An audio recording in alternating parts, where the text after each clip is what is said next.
Welcome to Business Talk with Tom and Brett and Business Technicalities. We're going to talk about what the sales guy said. That's the sales guy, Brett, there, by the way. He says some stuff. And the sales guys are always saying stuff, right, Brett? They're always saying stuff, but I will tell you, the sales guy said this would work, will not hold up in court. That's Um, true, too. and and I try to not say things that are not true, but in sales, let's face it, you want to sell something, right? So Yes. you're going to promise things, right?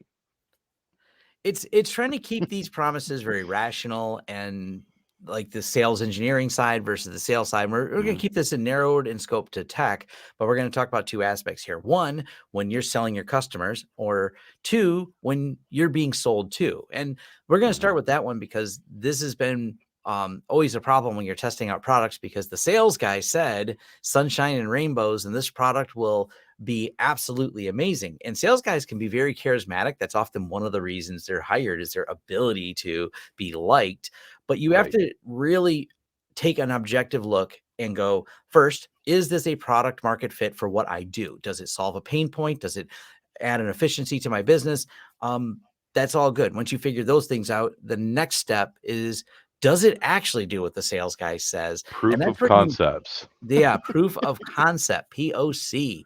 This is where you really want to dive deep into not a technical demo put on by the team, because the team that's selling you the things, the sales engineers that they join on, the technical reps that they have demoing the product, are going to do it under the best case scenario to show you and demo their product. This is where things get tricky. And this is something we're in the midst of right now because we're always looking at different products, is we stand up those things ourselves. That's the Mhm. harder part. And this is one of the reasons when I do reviews, even on my YouTube channel, my primary channel, why I don't have time to review everything because you just don't have time to technical demo this.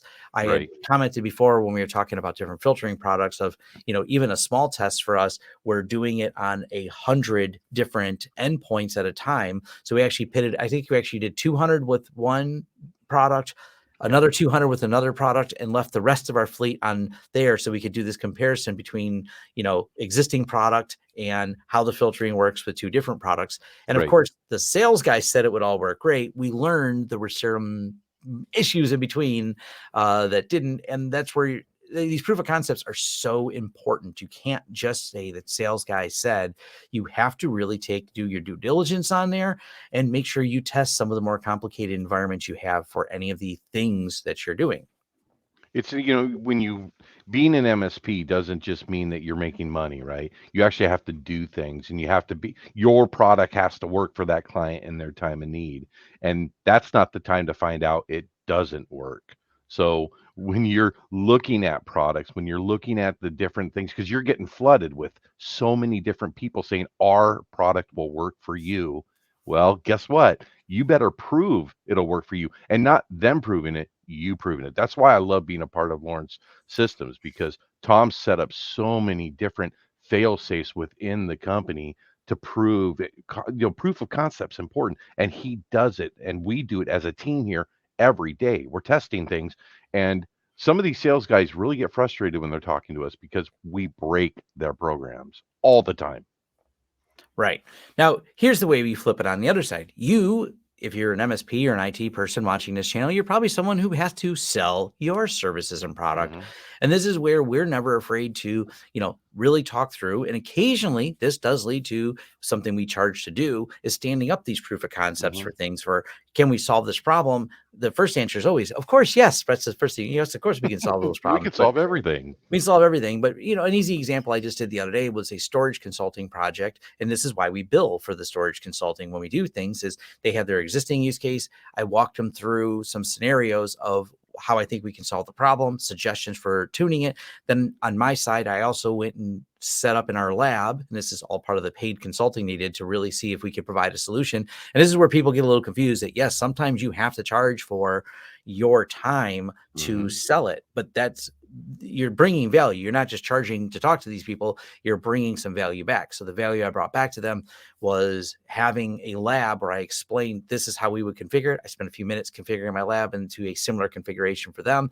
I created a workload that was similar to their workload and said, this is the performance numbers and how it looks on this system. We Right. extrapolate those and say, if you build a system that's even more performance than this, which by the way, my lab system was more performant than their production system. They go, oh wow, that is a substantial gain using different Mhm. software.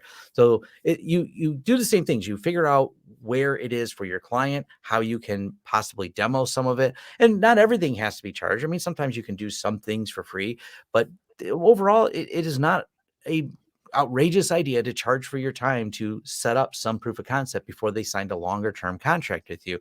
This is even how we do some of the managed services. We give them really short term options if they want to only be with us for a short period of time, so to speak, by as in they're not locked into a long contract. I mean, hey, is the goal at some point to sell them a longer contract, give them a discount? Sure. But I won't make them marry me at the beginning because they may not find us a best fit. Right. So starting out with these short contracts with MSP is that same thing. Even though we're paid for them, they're short contracts, as in we're only doing them 30 days at a time.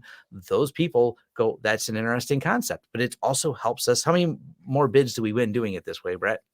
Um, most, if anybody, most all of them. I can't say 100% because no one ever Yeah. sells on or closes 100%.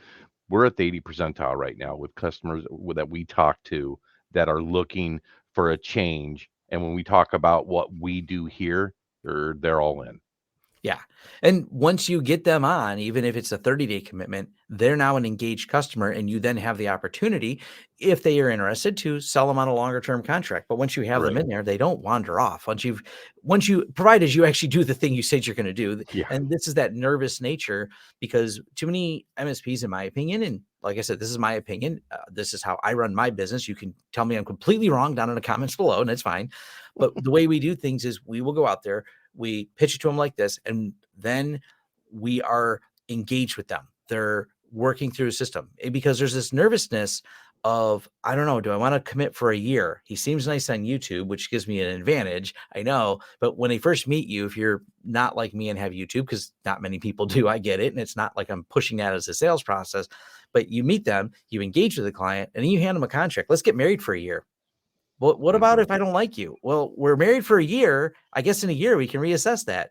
That's a lot for a business. That's an entire production year that they have to and completely entrust you. So doing it almost like in the same similar proof of concept by doing 30-day contracts and upselling them later if they want to lock in. And by the way, when you upsell them later, you offer them a discount, so you can actually make more money, so to speak, by doing it 30 day. And we're fine with that. Right. And then give them the option to offer a discount by prepaying annually or something along those lines. Great. Now you've got the long-term commitment, which was maybe your bigger goal, and you need those long-term commitments if you ever want to exit the business and sell it. That's obviously a requirement and something that we'll talk about on a whole nother episode. But yeah, that's our little pitch we have for people Yeah. that want to know. And we're giving this all away for free, so you can pitch it in the same way we do. There's no secrets to the way we do things.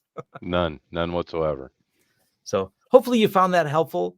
Two different sides of it, but the sales guy said, but then again, this is how we sell. We're very open about all of it. So hopefully Don't it always helps you in your believe. business, Don't always believe what I say. but don't always please sell guys. Still test, especially those Test. vendors.